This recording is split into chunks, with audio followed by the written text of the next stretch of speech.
Class 9th के सभी विद्यार्थियों होने वाली बल्ले बल्ले, क्योंकि मैंने आपसे वादा किया है अब की बार 90 पार।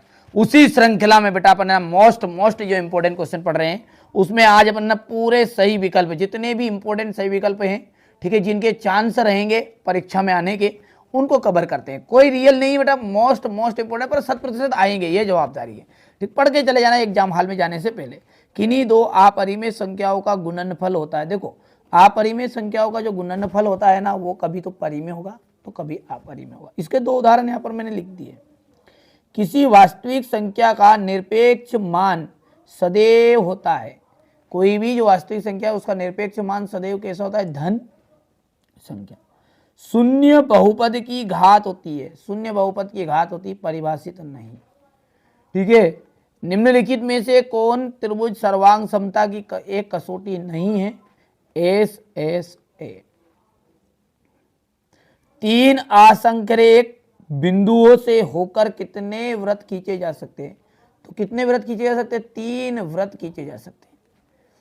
गोले के आयतन का फॉर्मूला होता है 3 दिया गया, इसमें करनी की जो घात है, यहाँ पर देखिए 3 दिया है ना, कि यहाँ पर करनी जो है 3 घात 3 से हटेगी, तो यहाँ पर घात मतलब कितनी है? 3 है।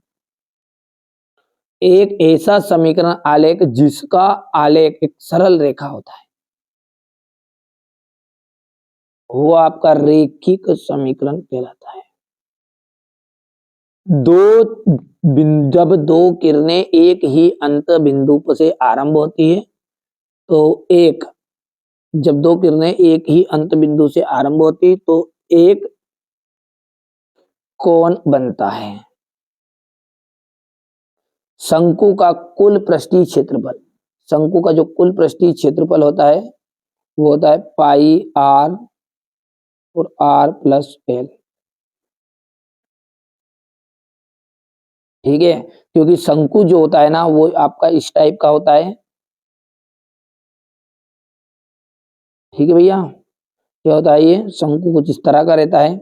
और यदि हम बात करें तो ये जो एक तो ये जो है ये शंकु का कुल पृष्ठीय क्षेत्रफल हो गया पाई आर स्क्वायर, यानी तो वृत्त बना है, और वृत्त के बाद में इसमें आपका बना है पाई आर एल, हो गया इतना। अब यदि हम इसमें से कॉमन निकाले तो इसमें से कॉमन क्या जाएगा? आपका पाई आर आ जाएगा, और अंदर क्या बच जाएगा? आपका आर प्लस एल बच जाएगा। तो यहाँ से आप अच्छे से सोल्व करिए, कोई दिक्कत नहीं है, आप तो बढ़िया से कंप्लीट करो। हमारा जो उद्देश्य है ना वो यही है कि आप अच्छे अंक प्राप्त कर लो, बस, उसके अलावा कुछ नहीं। पाई जो है, पाई जो है एक क्या है आपका? परिमेय है या अपरिमेय है? तो अपरिमेय है। बहुपद x+2 का शून्यक, ठीक है, तो x+2 का जो शून्यक निकलेगा वो आ जाएगा आपका, देखिए x+2 है इक्वल 0 हो जाएगा, तो यानी x का जो मान निकला वो कितना निकला? -2। तो यहाँ पर -2 आ जाएगा। अब x की पावर 3 है प्लस y की पावर 3 है, ठीक है, तो यहाँ पर इसका पहला जो है वो आपका यहाँ से आ जाएगा। दूसरा है रेखाएं समांतर हो तो कोई भी हल नहीं होता है। सरल जो कोण है वो आपका 180 डिग्री आ जाएगा। वहां चतुर्भुज जिसकी सम्मुख भुजाएं बराबर हो, वो आपका समांतर चतुर्भुज कहलाता है। शंकु की तिर्यक ऊंचाई, होती है r प्लस एच स्क्वायर, यानी कि h² plus r² under root में। बिंदु 0B स्थित होगा। देखिए ध्यान दीजिएगा, 0B पहला जो मान रहता ना वो x वाला मान है, और दूसरा जो रहेगा वो y वाला है। अब जब y वाले का मान बोलेंगे ना y अक्ष पे, तो x का मान 0 रहेगा। यदि यहाँ पर बाद में 0 रहता, यानी ये x अक्ष पर रहता। ध्यान दीजिए, आप फोकस करिए, y अक्ष है तो x का मान 0 है, और यदि x अक्ष है तो फिर y का मान 0 रहेगा। अब पहचान क्या है? पहले वाला x है तो पहचान लो x वाला 0 है, मतलब y अक्ष है। ठीक है भैया, ये छठा आपका जाएगा। करनी 3 का जो मान है वो क्या है आपका? करनी 3 का मान होता है 1.732। मूल बिंदु के निर्देशांक, भैया ध्यान दीजिएगा, ये प्रश्न तो आपका 10th में भी आता है 0,0। किसी चतुर्भुज में कितने शीर्ष होते हैं? चतुर्भुज का मतलब होता है 4 शीर्ष वाला। वर्ग 80 से 100 की परास क्या होगी? परास का मतलब होता है इन दोनों की में कितना अंतर है। तो 100 में से 80 घटाओ, कितना बच जाएगा आपका? 20। यहां पर बहुपद की घात कितनी होगी आप जानते हैं?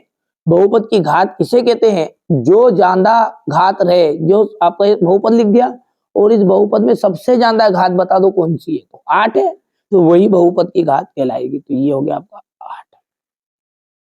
100 घात का एक पदी बहुपद उदाहरण देना है, एक पदी।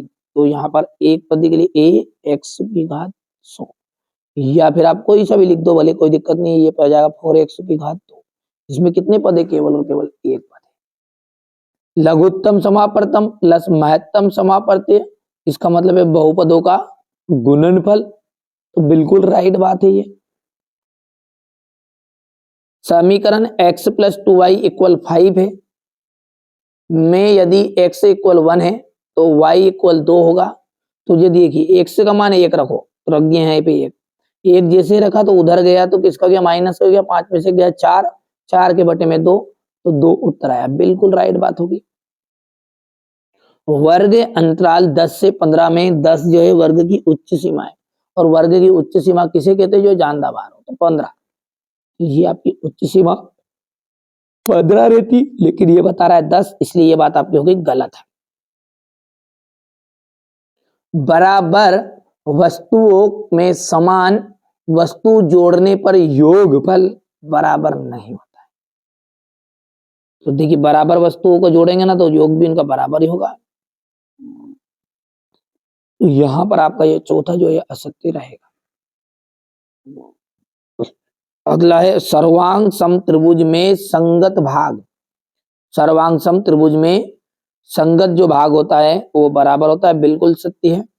यदि दो वृत्तों की त्रिज्याएं समान हो तो वृत्त सर्वांग सम होते हैं, बिल्कुल राइट बात है। यहां पर देखिए हर का परिमेकरण करिए, बहुत ही सिंपल होता है हर का परिमेकरण। देखिए कैसे होता है? जो भी संख्या आपकी बटे में है ये, इसको आप ऊपर भी गुना कर दो और नीचे भी गुना कर दो। बस एक ही चीज का ध्यान रखना है कि वो प्लस का रहे तो माइनस का करके कर देना है, और माइनस का रहे तो प्लस का कर देना है। जब इसको आगे बढ़ाओगे आप